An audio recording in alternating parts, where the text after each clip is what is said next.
તો વીકલી એક્સપાયરના દિવસે બજારમાં આજે સામાન્ય તેજી, નિફ્ટી થોડા વધારા સાથે 25,500ની ઉપર.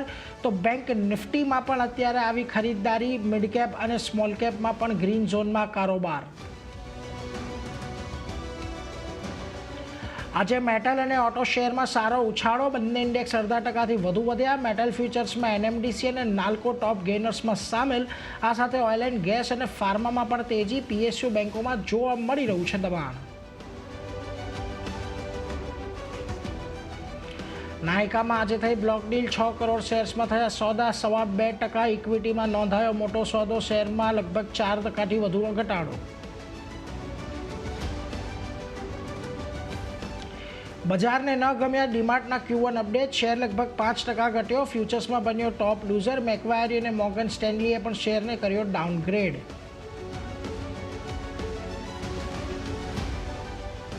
અને ફિઝિકલ શેર્સને ડીમેટમાં બદલવાની તક. સેબીએ ખોલી 6 મહિનાની સ્પેશિયલ વિન્ડો. 7 જુલાઈથી 6 જાન્યુઆરી વચ્ચે ડીમેટમાં કન્વર્ટ કરવાના રહેશે ફિઝિકલ શેર્સ.